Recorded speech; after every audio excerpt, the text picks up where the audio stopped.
Hey guys, glad you stopped by. So today, for dessert, I couldn't think of, man, it's like sometimes it's overwhelming to choose something when everything sounds good. I had a sweet tooth that you wouldn't believe, and at the same time, yeah, it's like, it's so overwhelming that there's nothing. It's weird, but I ran across the recipe I had saved on my phone from forever ago. I thought, you know what, these sound amazing. And that's Blondies. These are a cinnamon sugar blondie. They're actually a Snickerdoodle Blondie, which I had saved a long while back to kind of go with the whole Snickerdoodle theme. I was running there for a minute, and I thought, you know what, those sound wonderful. You can't go wrong with anything that tastes like a Snickerdoodle, and Blondies are amazing. If you don't know what a blondie is, it's like a brownie, but that's as far as it goes. The flavor profile is completely different. It's more of a vanilla blondie than a chocolate blondie, but in this case, it's a Snickerdoodle blondie. It even has the three major players of a Snickerdoodle in it, which is cream of tartar, cinnamon, and sugar. Without those three ingredients, especially the cream of tartar, you don't have a Snickerdoodle at all. That's what gives it its cool taste.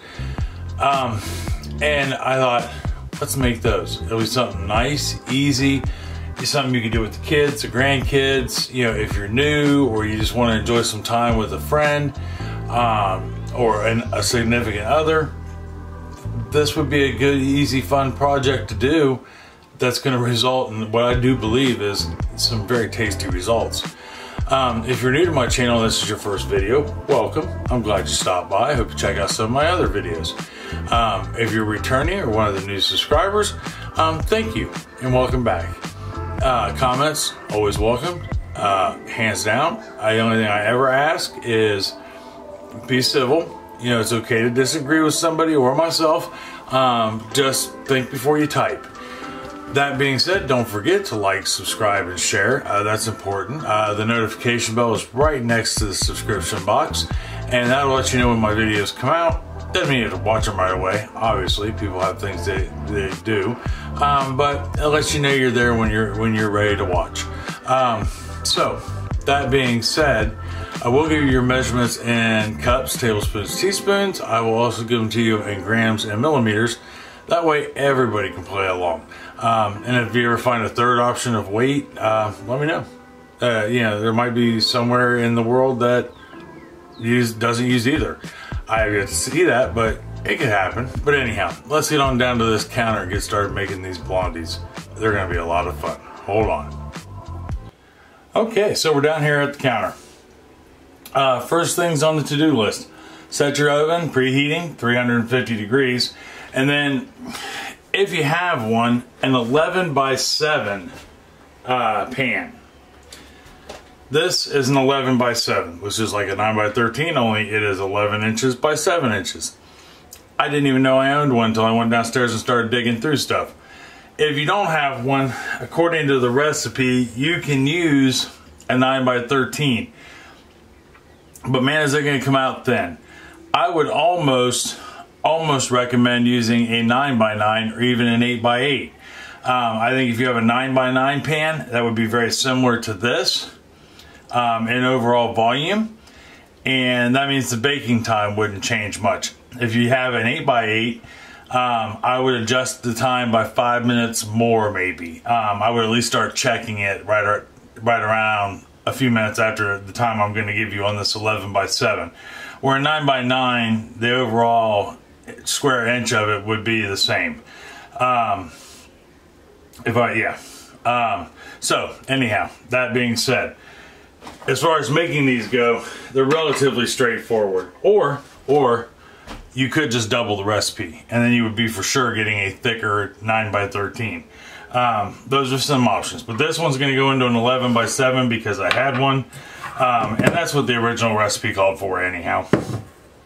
Alright, so we're going to put our dried ingredients together first. I've got in this bowl here, I've got some flour, just some regular flour. I've got 2 3/4 cups, 320 grams of all-purpose flour. And in this cup, I've got 3 different things, actually 4, because I see a little gold flake of decoration in this container. That's funny. But I have a 1 teaspoon, 4 grams of baking soda. I have a 1/4 teaspoon, 1 gram of kosher salt. And I have a 1/2 teaspoon, 2 grams of cream of tartar.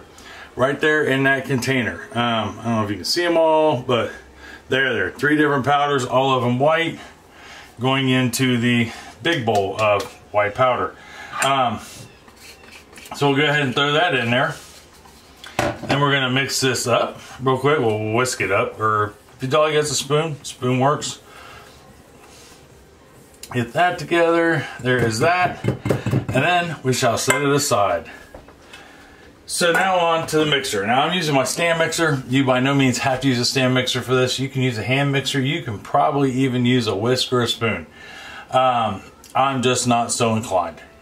So, but you want a mixer at any rate. First thing we're going to do in this mixer is we're going to take 1 cup, 228 grams of melted butter right here, and we're going to pour that in. There is that. Get all that ooey gooey buttery goodness out of there. That'll serve 2 purposes. It's less that I have to get out of it later when I wash it, and it makes sure you have the proper ingredient and amount of ingredients in there. You ever wonder that when they write recipes? Because I know I don't, for the handful of recipes I've written. Do they take into the fact that some of it's going to be left in the whatever you put it in first?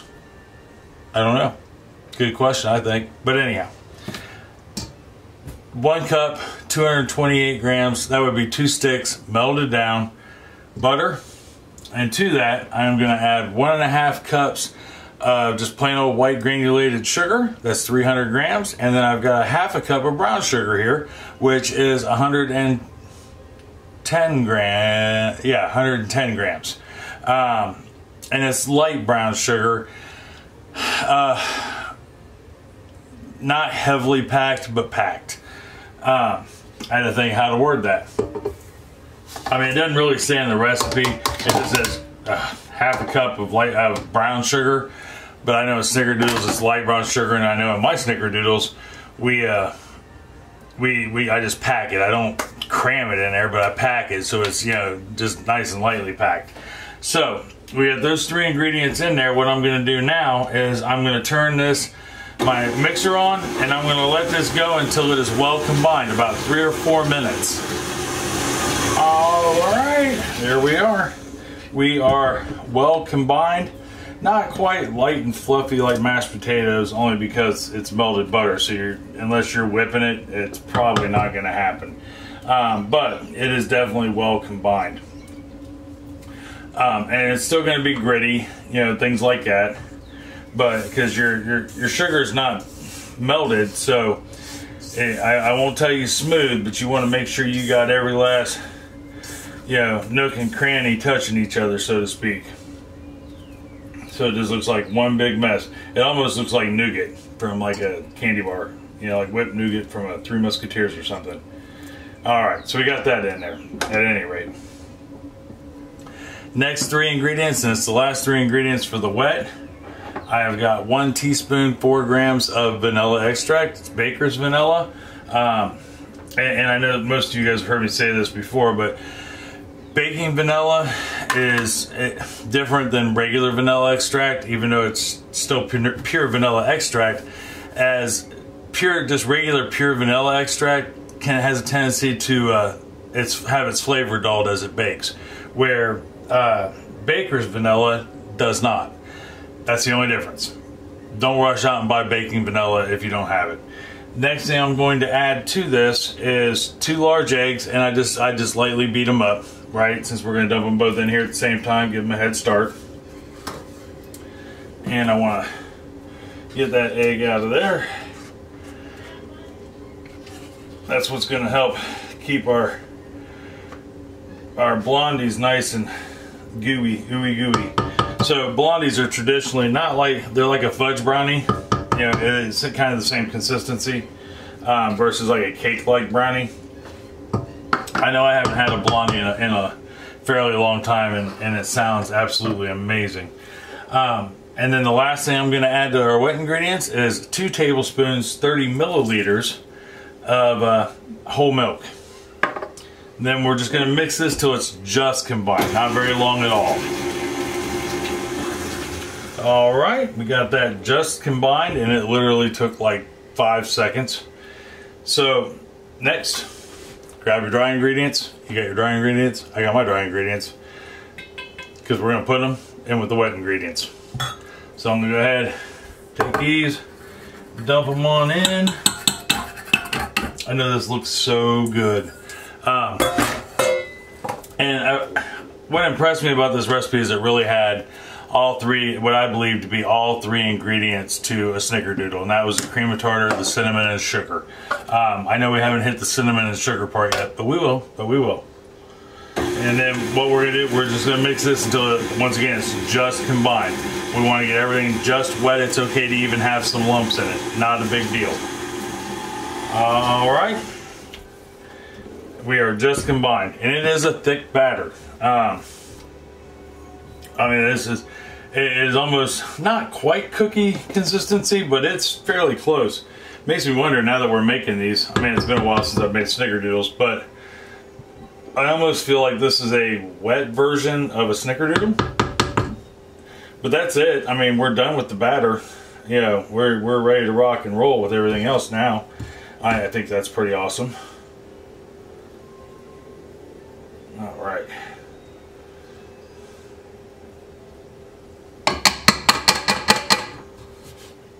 All right, so now we'll give our bowl a good scrape real quick to make sure we truly got at least everything mostly wet. Yeah. You just don't want to overwork this, because what can happen is when you overwork it, you're getting those glutens excited, and you don't really necessarily want that, because what will happen is everything will shrink and tighten up. Then it won't be chewy, it'll be rubbery, and we don't want rubbery, we want chewy. So we don't want to overwork it. Now, all we have left to do next, well, it's not all we have left to do. I'm just gonna bake it, let it cool for a second, and then eat it. But we want to get this batter, and we're gonna put it in our 11 by 7 pan, or 7 by 11 pan. I can almost see where this would do well in a 9 by 13. I'll be right back. I gotta get an offset spatula. Okay, retrieve the offset spatula, and now we are just smoothing this out so it's even, or at least as even as possible, like such.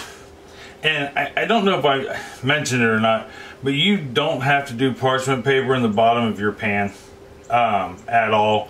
The recipe didn't even call for it. The original recipe didn't.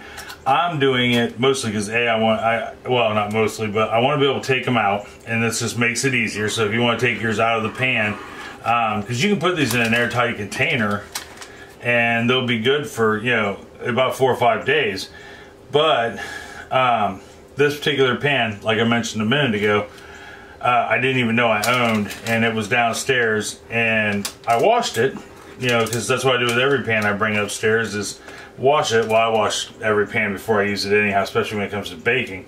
But it's got some rust and whatnot on it, and I didn't really want that to transfer into our blondies. That would be kind of weird, right? But if you just have an 11 by 7, or you use, I can tell you, you could use a 9 by 13, and you might be all right. I mean, because this pan's about 1.5 inches thick, 1.25 inches thick, and it comes all the way up to the edge, you know, for the most part. So you might be okay with a 9 by 13. I would almost run with a 9 by 9. If you don't have an 11 by 7, use a 9 by 9. All right, so the last ingredient we have to put, or we want to put on this, and I'm going to give you the measurements on how to make it, but I already have some, and that's cinnamon sugar mix. You're just going to simply take 3 tablespoons of sugar to 2 teaspoons of cinnamon and mix them together. I have some especially for toast and snickerdoodles. When I need it, I just always have it. I even made my own dredge so that way I could get it out of the thing. And you're just simply going to sprinkle it on the top of your blondies. See, I told you we would have the cinnamon sugar in it. You know, I bet you didn't believe me, did you? You're probably like, Brian, you're wrong. You're not putting cinnamon sugar on it. But I knew. Alright, there is that. Yeah, and here's the cool thing about it. You can go as heavy or as light as you want when you have it in the shaker. But, or I mean, if you just want to double the recipe. But there we are. That is our finished product. It took all of like 5 minutes. So, let me get this in the oven real quick and we will talk about how long to bake it for. Okay, got her in the oven. That took a second. But, anyhow. 25-30 minutes. And that's about a standard for brownies anyhow. At least at the brownies I make. And I'm going to check them at 25 minutes. And you know, if they're done, we'll pull them out and we'll let them cool. But what you're looking for, simple basic toothpick test. Just like if you're baking a cake, you know, toothpick through the center, it should come out free of batter.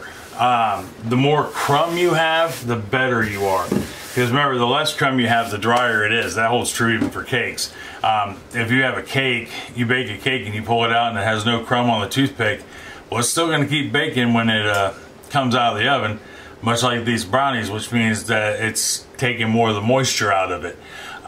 So we want to no batter and as much crumb as possible, you know, without it going completely away. So I'll start at 25 minutes. I'll check it every couple of minutes after that, or it may be done in 25 minutes. But when I come back, I will have them out of the oven, we will have them cooled, and we'll be ready to pull them out of the pan and maybe cut a piece and try it. Alright, I'll see you here in a second. Alright, we got her out of the oven, and I had her out on the rack. I toothpick tested her, and she came out with some crumb on it, no more, no less. And actually, well, yeah, it was crumb at any rate. But there we are. That is our blondies. Now, I will say, I do believe that I should have probably gone with the 9x9 instead of the recipe option of the 7x11. Only because it looks, you can tell it was just too high. But the fact it dipped, that's okay, because they're supposed to be fairly gooey, which means that they're, well, not gooey, yeah, gooey, I guess. That's the word they kept using in the recipe. And that the blondies I ever had, the only ones I ever had, were relatively, you know, moist, like they were slightly undercooked. But these aren't. Like I said, toothpick came out, had crumb, but nothing else on it. So now we just need to get a knife. As soon as I find out what I do with mine, it'll work. It's a bread knife, but it'll work. And we're gonna go ahead and I'm just gonna cut these into sections, about 2-inch pieces. All right, so we got that cut down into several little squares there. I don't know if you can see that or not. Yeah, there we go. And I'm here to tell you, they are gooey in the center, not underdone, but definitely gooey in the center. And I'll grab a plate here, we'll grab a couple to put on there. Which, blondies, in case you didn't know, are traditionally like ooey gooey goodness. Yeah, just so you are aware. But there we are, right there, in all their fame and glory. Oops, sorry. Are our cut blondies. And by cutting them small like this, it's a trade secret. Well, it's what I do at any rate. I don't know if it's a trade secret. It gives me the feeling that I'm eating a lot when I'm not. I do this with brownies too. So yeah, most people cut a great big piece. And if you cut a bunch of little pieces, now I can say I had 6 pieces of this blondie, but really it's only 1 piece. When I make pizza at work for myself, I will cut it into several little slices just so I feel like I'm eating a lot, even though I'm not. Which is weird, but let's try these and see how they taste. What do you say? Ooh. That, dare I say, is an amazing blondie that tastes just like a Snickerdoodle.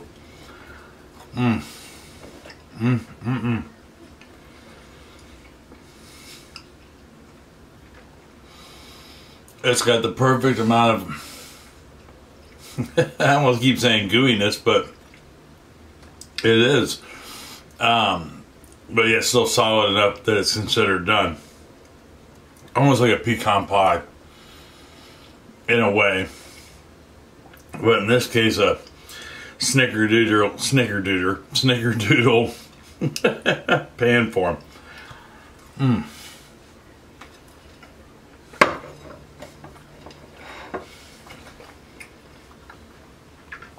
That's a must try. If you like Snickerdoodles, you'll like these blondies. Even if you like blondies, you'll like these blondies. Give this one a try and let me know if you do. You can leave me a comment down below. Jump over on Facebook, although I haven't been on there the last couple of days. I've been kind of neglecting it. Leave me a comment there. Instagram, because I'm hoping to get pictures of these on there here shortly. And let me know what you think. Or if you have a blondie recipe that you like to use, throw it over there on Facebook. You know, if you're so inclined. There's always recipes on my site. Yeah, there's a ton of recipes on that site, really. And they just come from the collective. You know, there's a few people in the group now. We're over 100 at any rate. And everybody shares something every once in a while. Or we just get on there to chit chat every once in a while. It's kind of nice.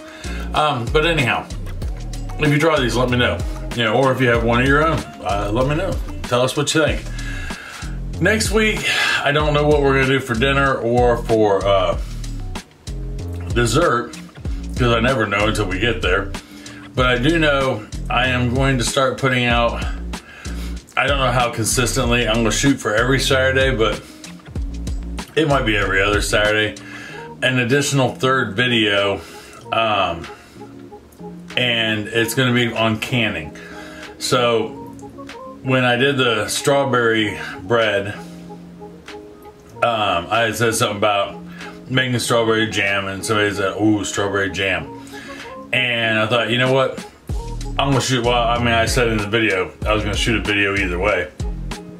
Or in the strawberry bread video, I was gonna shoot a video either way. And if you guys were interested, I'd post it. Well,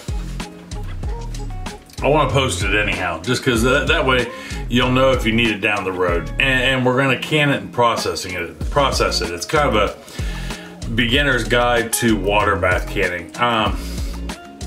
So if you've never water bath canned before, it's the best, easiest, most economical way to get into processing and storing your own food,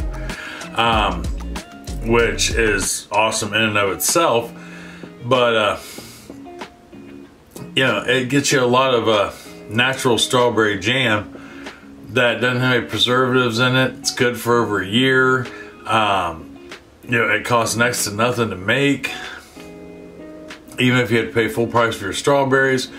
You know, and it's fun. You know, canning is one of my favorite things to do. And it really, to me personally, it brings me a lot of satisfaction. So we're gonna do strawberry, and I also shot a how to can and process hamburger video that will probably come out either the following Saturday or the Saturday after, depending on how much time I get to be able to edit the video. But that's what it'll come down to. And then if there's something else you guys want to see me, you know, at any time, bake, cook, can to preserve, just let me know, and I will, you know, try my best to make that happen.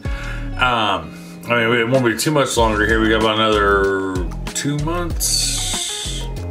Yeah, 2 months. And it'll be about time to start planting the garden. I'm already out there this week and next week just trying to get beds turned over, get what I didn't get cleaned up last year, cleaned up for this year, and checking on things, because we got some early starters that should be coming up. It's been really warm here in Ohio for Ohio, and so things are starting to pop up and come back a little early, which I hope doesn't come back to bite us. But anyhow, so till hopefully this Saturday for, well, I know this Saturday for strawberry jam, or if that's not your thing, next week for dinner or dessert. I love you. I love you very much, and I mean that from the bottom of my heart. Tell somebody else that you love them. They may need to hear it. It's gonna make them smile either way, make them feel good on the inside. It's gonna make you feel good on the inside to tell them. Yeah, and that's important. And if you make them some of these Snickerdoodle Blondies, I guarantee you're gonna have conversation and they're gonna know you care. I guarantee it. So until next week or Saturday, whichever you prefer, I love you. I'll see you then. Talk to you later. Bye-bye.